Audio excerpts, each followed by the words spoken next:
नमस्कार, मी संजय भोकरे. आपण पाहताय जनप्रवास लाईव्ह. आज आपण विश्लेषण करणार आहे 48 मतदारसंघ राज्यातले. देशातली परिस्थिती आपण पाहतोय.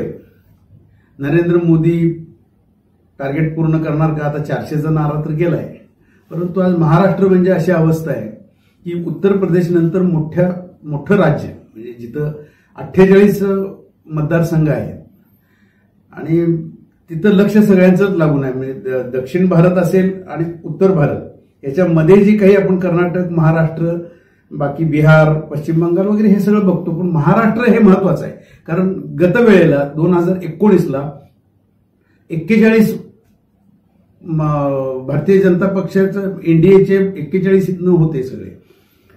तर अशा वेळेला आता महाराष्ट्रात किती सीटा येणार? इथं महाविकास आघाडीची सुप्त लाट आहे असं बोलतात. मोदींची लाट नाही, मोदींना जास्त इथं वेळ द्यायला लागला आणि बरेच विश्लेषक आपापली मतं द्यायला लागले त्याच्यामधून. आणि कितीतरी सर्वे झालेले आहेत या ठिकाणी. भारतीय जनता पक्षाच्या 3 टीम होत्या सर्वेसाठी. काँग्रेसची सर्वे करणारी टीम होती, राष्ट्रवादी अजित पवार गटाची पण सर्वे करणारे लोक आहेत. या सगळ्यांची मतं, सगळं आकलन आपण केलं आणि फॅक्ट सगळी बघितली तर जर तर न बघता मी एक अंदाज काढले, महाविकास आघाडी किती घेईल आणि महायुती किती घेईल. महायुतीला परफेक्ट म्हटलं तरी त्या ठिकाणी 25 ते 26 जागा मिळणार, नक्कीच तेवढ्या मिळणार. म्हणजे बरेच जण सिंगल डिजिट येईल असे आमचे काही ज्येष्ठ पत्रकार बोलतात. त्यांचाही अभ्यास असू शकेल, कारण शेवटी मतदार राजा काय करेल हे सांगता येत नाही. परंतु मी जे आकलन केलंय आतापर्यंत, मग सगळं विदर्भापासून आपण बघत आलो, मग उत्तर महाराष्ट्र असेल, आपलं पश्चिम महाराष्ट्र असेल, मराठवाडा असेल, कोकण असेल, या सगळीकडे अंदाज चालूच आहेत आता. कारण वेळ भरपूर मिळालेला आहे. 4 जूनला काउंटिंग आहे, त्यामुळे आकलन करता आलेलं आहे त्याच्यामध्ये बऱ्यापैकी. परंतु आता महायुतीला जागा कमी होताना दिसत आहेत हे नक्की आहे. काही ठराविक मंडळी म्हणतात नाही 30च्या वर जाणार, अगदी 40 पर्यंत जाणारी सुद्धा काही मतं असतील. तरी आम्ही काही एक आकलन आम्हाला जे झालेलं आहे ते आज या ठिकाणी आपण विषद करतोय. एक महाविकास आघाडीला या ठिकाणी मी आता काढलेलं आहे, त्याच्यामध्ये साधारण 20च्या आसपास जागा मिळतील त्यांना. आणि ती तसं म्हटलं तर ती चांगली प्रगती आहे त्यांची, ही म्हटलं पाहिजे. अशा आल्या तर एखाद दुसरं कमी जास्त होऊ शकेल त्याच्यामध्ये. आता त्याचं सविस्तर आपण विश्लेषण करू. आणि विश्लेषण करत असताना आपण पश्चिम महाराष्ट्र पहिला घेऊ. 10 लोकसभा मतदारसंघ आहेत त्याच्यामध्ये. आणि ह्यापूर्वी प्रत्येक भागाविषयी, म्हणजे पश्चिम महाराष्ट्र असेल त्याचं वेगळं विश्लेषण केलंय, कोकणचं वेगवेगळं केले. पण आता ह्याच्यामध्ये तुम्हाला परफेक्ट आता मी घेतलेलं आहे.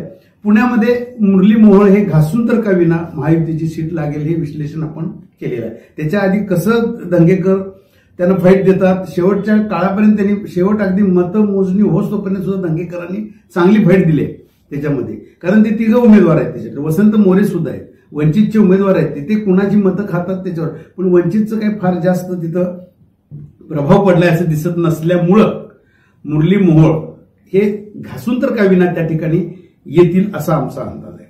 त्याच्यानंतर आपण बारामती धरलं तर बारामतीचं सुनेत्रा पवार आणि सुप्रिया सुळे हे पण घासून आहे. त्यामुळे ते न सांगता न येणारी एक सीट मी जी म्हटली ती ये. सुनेत्रा पवार आघाडीवर दिसत आहेत शेवटी शेवटच्या काळामध्ये. पण पहिल्यांदा तिथं मुद्दा जो झाला तो एक भावनिक मुद्दा होता, तो फार मोठा होता. सुप्रिया सुळेंना जास्त सहानुभूतीची लाट आली असं सुरुवातीला वाटत होतं, पण जसं विकासात्मक मुद्दे अजितदादांनी पुढे आणले आणि त्याच्यामध्ये सुनेत्रा पवार सुद्धा कसं काम करतायत, सामाजिक कार्य कसं करतात हे पटवून देण्यात ते बऱ्यापैकी यशस्वी झालेले दिसले शेवटच्या काळामध्ये. आणि काही मतदार बाहेरच आले नाहीत त्यामुळं आणि विकासात्मककडे तरुण वर्ग जरा दिसल्यामुळं सुनेत्राताई पवार सुद्धा त्या ठिकाणी येऊ शकतात अशी परिस्थिती आहे. त्यामुळं सांगता येत नाही अशी एक सीट आहे. शिरूरला आढळराव पाटलांनी शेवटी जोडला. अमोल कोल्हे या आघाडीवरच होते, पण ती घासून येणार. आता लाखोच्या मतानं कोणच येईल असं सीट दिसत नाही आम्हाला टोटली 4-5 ठिकाणी विभागामध्ये. तर इथं आढळराव सुद्धा घासून तर कमी ना थोडक्या मतात बसण्याची शक्यता तिथं मला वाटते. आता मावळकडे आपण जाऊ. मावळ बारणे हे आघाडीवर दिसत आहेत आणि ते चांगले मुरब्बी राजकारणी आहेत, पहिल्यापासून अभ्यासू आहेत आणि शेवटपर्यंत मतदार कसं बाहेर काढायचे, काय करायचं हे त्यांनी चांगलं बघितलेलं आहे. त्यामुळं वाघेरे तिथं घासून आहे उद्धव ठाकरे शिवसेनेचे त्या ठिकाणी आरडाओरड बरंच झाली असली तरी बारणे लागतील. साताऱ्यामध्ये शशिकांत शिंदे आणि उदयनराजे भोसले हे मी म्हणतोय आता, परंतु तिथं दोन राजे शिवेंद्रराजे भोसलेंनी प्रामाणिकपणानं काम केलं असेल तर उदयनराजे तिथं येऊ शकतात, नाहीतर आता सरशी शशिकांत शिंदे यांची दिसते त्या ठिकाणी. कोल्हापूरला श्रीमंत छत्रपती शाहू महाराज हे निर्विवादपणे येतील, त्याच्यामध्ये कुठली शंका असायचं काही कारण नाही. हातकणंगल्यात सत्यजित पाटील सरोडकर आबा हे उद्धव ठाकरेंनी तिथं चांगला जोर केला आणि सत्यजित पाटील आबा त्या ठिकाणी घासून तर कावीना लागणार, कारण शिंदे गटांचे धैर्यशील माने हे अँटी इन्कम्बन्सीचा प्रकार त्या ठिकाणी दिसून आल्यामुळं सत्यजित आबा त्या ठिकाणी लागण्याची शक्यता आहे. राजू शेट्टी सुद्धा शेतकरी संघटनेचे असतील तरी ते पिछाडीवर दिसत आहेत आता.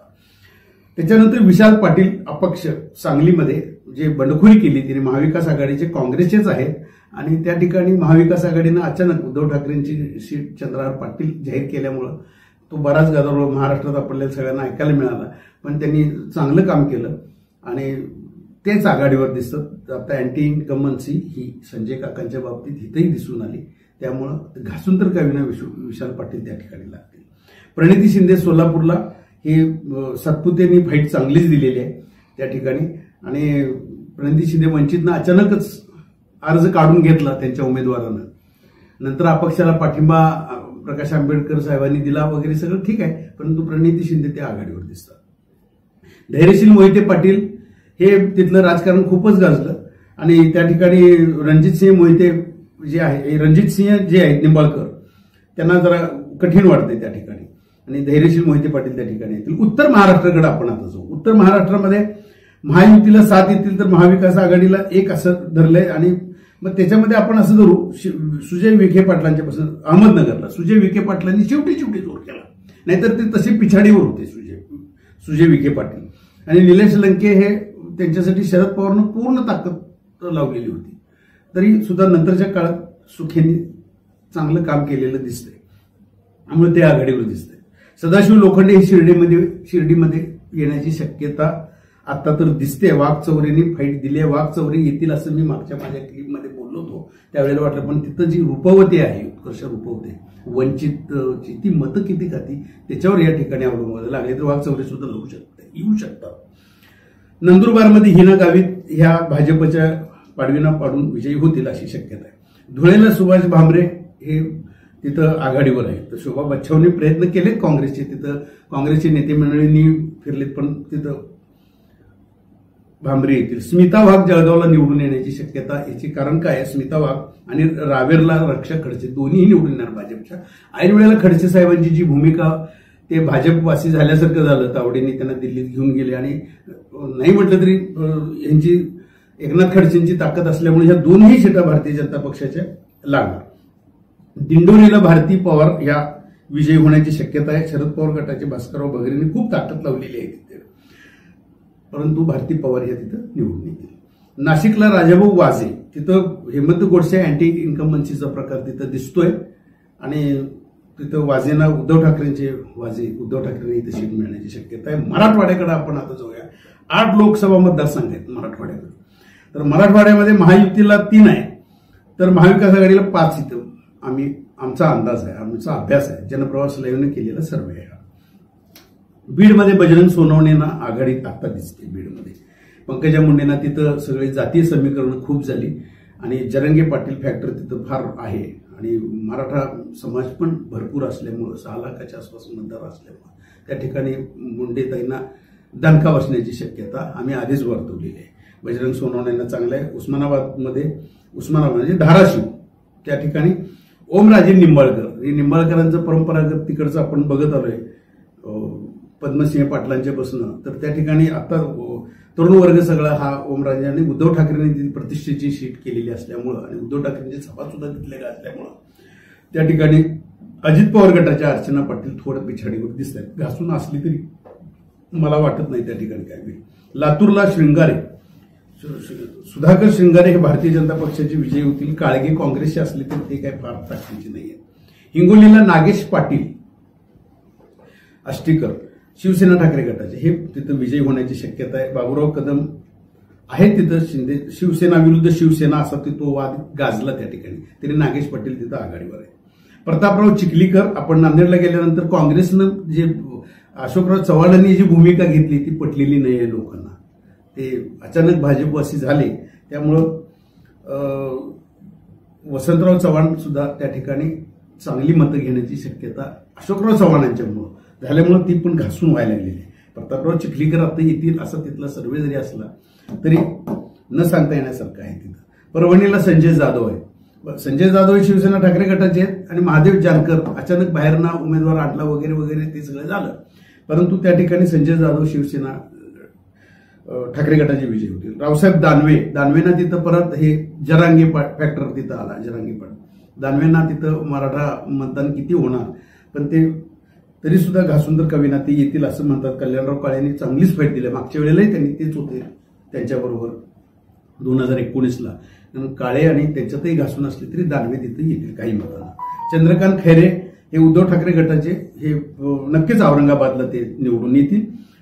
भुमरे पालकमंत्री जरी असले तरी लोकांना एवढं काय फार त्यांचं काम पसंत नाही. आरोप खूप झालेत त्यांच्यावर, त्यामुळे ते पिछाडीवर दिसत आहेत आणि त्या ठिकाणी चंद्रकांत खैरे येतील. आपण विदर्भाकडे जाऊ आता, तिथे पण 10 लोकसभा मतदारसंघ आहेत. तर महायुतीला 5 येतील, महाविकास आघाडीला 4 असा आमचा अंदाज आहे त्या ठिकाणी. तर बुलढाणामध्ये नरेंद्र खेडेकर उद्धव ठाकरे गटाचे आणि प्रतापराव जाधव शिंदे शिवसेना शिंदे गटाचे प्रतापराव जाधव अतिशय घासून आहेत. इथं सुद्धा खरं म्हटलं तर सांगता येत नाही अशी परिस्थिती आहे. तरी आम्ही आता खेडेकर धरलेले आहेत, परंतु ऐन वेळेला प्रतापराव जाधव सुद्धा त्या ठिकाणी निवडून येऊ शकतात. अकोल्याला अनुप धोत्रे, हे आर्थिक परंपरा आहे त्यांची वडिलांच्या पासून, त्यामुळे त्यांना तिथलं सगळं माहिती आहे. पण अभय पाटलांनी चांगलीच फाईट दिली अकोल्यामध्ये आणि प्रकाश आंबेडकर त्या ठिकाणी होते. आणि प्रकाश आंबेडकरांचं आधीचं वातावरण बघितलं तर ते खूप चांगलं होतं, परंतु नंतरच्या काळात बाजू पलटलेली दिसते. भारतीय जनता पक्षानं खूपच ताकद त्या ठिकाणी धोत्रेंच्या बाजूने लावल्यामुळं धोत्रे लागण्याची शक्यता दिसते. अमरावतीला बळवंत वानखेडे आहेत. बळवंत वानखेडे हे काँग्रेसचे आहेत आणि नवनीत राणा किती गाजले हे सगळ्यांना माहिती आहे. भारतीय बच्चू कडूंनी त्या ठिकाणी जो विरोध केलेला आहे आणि बच्चू कडू तळागाळात हे पोचलेली व्यक्तिमत्व आहे बच्चू कडू, त्यांचं कामही चांगलं आहे, त्यामुळं त्या ठिकाणी वानखेडेंना फायदा तिथं दिसतोय. काँग्रेसचे ते विजयी होतील. अमर काळे हे वर्ध्याकडे आपण गेलो तर राष्ट्रवादी शरद पवार गट विरुद्ध रामदास तडस भारतीय जनता पक्ष, त्यामुळे या ठिकाणी अमर काळे विजयी होण्याची शक्यता आहे. रामटेकला राजू पारवे ते शिवसेना शिंदे गटाच्या विरुद्ध श्याम बर्वे काँग्रेसचे आहेत तिथं, तर राजू पारवेंना सुद्धा त्या ठिकाणी यश मिळण्याची शक्यता आहे. नागपूरला नितीन गडकरींची बाजू कमकुवत झाली आहे. त्यांना सगळ्यांनी म्हणजे भारतीय जनता पक्षाच्या अंतर्गतच अगदी देवेंद्र फडणवीस आणि आता सुद्धा ते चालूच आहे. रसद पुरवली विरोधी विकास ठाकरे जे काँग्रेसचे आहेत त्यांना, पण तसं काही असणार नाहीये आणि भारतीय जनता पक्षाचे सगळे नेते एकत्रितपणे गडकरींच्या मागे आहेत, त्यामुळे गडकरी तिथं निवडून येतील. भंडारा गोंदिया इथं सुनील मेंढेंचं जरा आघाडी दिसते. भारतीय जनता पक्षाचे प्रशांत पडोळे तिथं ठिकाणी आहेत, काँग्रेसचे आहेत. फाईट चांगली दिली त्यांनी पण त्या ठिकाणी आणि त्यामुळं घासून होईल ती, मेंढे निवडून येतील. गडचिरोली चिमूर इथे अशोक नेते म्हणून आहेत, ते भारतीय जनता पक्षाचे आहेत आणि नामदेव किरसान काँग्रेसचे आहेत. अशोक नेते निवडून येतील. चंद्रपूरला मुनगंटीवारला धानोरकरने तर एवढी फाईट दिलेली आहे आता की घासून आहे. आले तर मुनगंटीवार काही हजारातून येतील अशी परिस्थिती आहे मुनगंटीवारांची. यवतमाळला वाशिमला संजय देशमुख शिवसेना ठाकरे गटाचे, राजश्री पाटील शिवसेना विरुद्ध शिवसेना, संजय देशमुख त्या ठिकाणी ठाकरे गटाचे निवडून येतील अशी शक्यता आहे. कोकणकडे आपण जाऊया, अतिशय महत्वाचा. महायुतीला 5 दिसतात, महाविकास आघाडीला एकच. काय म्हणजे बघा, रत्नागिरी सिंधुदुर्ग नारायण राणे भारतीय जनता पक्ष, विनायक राऊत घासून आहे. त्या ठिकाणी उदय सामंतचे बंधू, उदय सामंत यांचे कार्यकर्ते किती काम केलेत याच्यावरच राणेंचं भवितव्य आहे. अन्यथा त्या ठिकाणी विनायक राऊत सुद्धा निवडून येणार हे सांगतात. नारायण राणे निवडून आलेतच, हे भारतीय जनता पक्षाचे ज्येष्ठ नेते सगळे, तिथले काही सर्वे सुद्धा सांगतायत की नारायण राणे आमचे घासून तर गावींना आलेले आहेत. आता भारतीय जनता पक्षवाले लाखो मतात येणार असं म्हणणार, तो त्यांचं पक्षाची उमेदवार आहेत म्हटल्यावर ते होऊन जाईल, परंतु तिथेही न सांगता येण्यासारखं आहे. विनायक राऊत सुद्धा फ्लिप बसू शकतात त्या ठिकाणी. रायगडला सुनील तटकरे, आनंद गीतेंनी खूपच जोर केलाय त्या ठिकाणी. तरी सुद्धा आम्ही सुनील तटकरे यांच्यासाठी, कारण ते त्या ठिकाणी मातब्बर आहेत आणि त्यांना सगळ्या कुंडल्या माहित आहेत, ते कुणाच्या कुठं काय काय, आणि आतापर्यंत ते सत्तेत असल्यामुळं सुनील तटकरेंना तिथं यश मिळू शकतं. पालघरला हेमंत सावरा, सुनील तटकरे आले तर ते अजितदादांची सीट झाली त्या ठिकाणी. पालघरला हेमंत सावरा हे विरुद्ध भारती कामडी शिवसेना ठाकरे गट, तिथं हेमंत सावरा ही सीट लागू शकते. कपिल पाटील भिवंडी हे भाजपचे आहेत आणि सुरेश म्हात्रे बाळ्यामामा, तर त्या ठिकाणी बाळ्यामामा ताकद शरद पवारांनी खूप ताकद दिल्यामुळं ती पण घासून असली तर कपिल पाटील त्या ठिकाणी निवडून येण्याची शक्यता आहे. श्रीकांत शिंदे कल्याणला हे शिवसेना दरेकर ठाकरे गटांनी फाईट दिली असली तरी ते एकतर्फी निवडून येतील असं माझं स्पष्ट मत आहे. मुख्यमंत्र्यांचे चिरंजीवच आहेत ते आणि त्यांचं काम आहे, स्वतः खासदार आहेत ते, खासदार म्हणून कामं केलेली आहेत. ठाण्यामध्ये राजन विचारेंनी ठाकरे गट आणि नरेश म्हात्रे यांच्या, तर त्याच्यामध्ये ऐन वेळेला एकनाथ शिंदेचा जवळचा कार्यकर्ताच म्हणलं पाहिजे म्हात्रे, तर त्याला फार जरी पहिला कुणीच त्याला म्हणतो राजन विचारेंचाच जोर चाललेला होता, पण शेवटी त्यांनी जी ताकद लावली मुख्यमंत्र्यांनी एकनाथ शिंदेने, ती मात्र अफलातून लावली. त्यामुळे त्या नरेशभाईंना मदत होण्याची शक्यता जरी असली तरी राजन विचारे तिथे निवडून येतील अशी शक्यता आता तर दिसते. मुंबई विभागाकडे आपण गेलो तर 6 लोकसभा मतदारसंघ आहेत. त्याच्यामध्ये महायुतीला 2 दिसतात, महाविकास आघाडीला 4 दिसते. 4 त्यात उद्धव ठाकरे सेनेला 3, काँग्रेसला 1 दिसते, भाजपला 2 दिसते. म्हणजे भाजप पियुष गोयल भारतीय जनता पक्षाचे, ते विरुद्ध भूषण पाटील. आता पियुष गोयल हे त्या ठिकाणी निवडून येतील, पण तिथं सुद्धा गुजराती मारवाडी असा वाद सगळा झाला. मराठी मतदारसंघ गेला, मुस्लिम समाज तर भारतीय जनता पक्षाला मतदान करतच नाही. अशा वेळेला ते भूषण पाटलांनी फाईट दिली, पण पियुष गोयल त्या ठिकाणी येतील. अमोल कीर्तीकर उत्तर पश्चिम मधनं नक्की निवडून येतील, शिवसेना ठाकरे गटाचे ते आहेत. आणि रवींद्र वायकर यांनीच हतबलता व्यक्त केली, त्याच्यावरनं दिसून आलं की ते निवडून येणार. मुंबई ईशान्य उत्तर पूर्व मिहीर कोटेचा यांनी चांगला जोर लावला शेवटी. त्यामुळे संजय दिना पाटील, नाहीतर ते आघाडीवरच होते दिना पाटील, हे पण घासून होणार, पण तिथं कोटेच्या बसतील. मुंबई उत्तर मध्यला वर्षा गायकवाड त्या निवडून येणारच. तिथं आता ऍडव्होकेट उज्ज्वल निकम हे अचानक आणलेले बाहेरून उपरा उमेदवार, बाकीचे त्यांच्यावर झालेले कसा प्रकरणाचे आरोप प्रत्यारोप हे खूप गाजले, परंतु जातीय समीकरणं तिथं बघितली तर मुस्लिम व दलित ही बाकीची सगळी एकत्रीकरण बघितलं आणि उद्धव ठाकरेंची ताकद त्यांच्या मागे असल्यामुळं काँग्रेसकडं वर्षा गायकवाड त्या ठिकाणी निवडून येणार. दक्षिण मध्यला अनिल देसाई आणि ह्याच्यात पण राहुल शेवाळे शिवसेना शिंदे हे तिथं आघाडीवर असले तरी सुद्धा अनिल देसाईंनी शेवटी उद्धव ठाकरेंची जी ताकद आहे ती वापरलेली आहे. त्यामुळे ही घासून तर का विना त्यात अनिल देसाई तिथं लागू शकतात आत्ता, पण राहुल शेवाळे हे कालच्यापर्यंत आघाडीवर होते. अरविंद सावंत हे त्या ठिकाणी निवडून येणार मुंबई दक्षिणला, कारण तिथं शिवसेना कशी फोडली, कट्टर शिवसैनिक त्यांच्या मतदारसंघामध्ये असल्यामुळं त्यांना हे फोडाफोडीचं राजकारण आवडलेलं नाही आहे. शिवसेना फुटली, धनुष्यबाण गेला हे त्यांना अजिबात आवडलेलं नाही आहे. आणि तिथली जातीय समीकरणं बघितली तरी सुद्धा त्या ठिकाणी यामिनी जाधव ह्या पण आमदार चांगलं काम केलेल्या सगळं जरी असलं तरी ते उद्धव ठाकरेंची ताकद, त्यांची लोकप्रियता, त्याच्यामुळे ते निवडून येण्याची शक्यता आहे. आता हे आपण सगळे ओळीनं सगळे मतदारसंघ बघितले आणि गणित मांडलं. याच्यावरनं कोण निवडून येणार, कोण पडणार, कोण यशस्वी होणार हे शेवटी 4 जूनला मतदार राजांनी काय केलंय त्याच्यावर अवलंबून असणार आहे. जनप्रवास लाईव्ह बघत राहा. आज इथंच थांबू, पुन्हा भेटू दुसऱ्या भागात.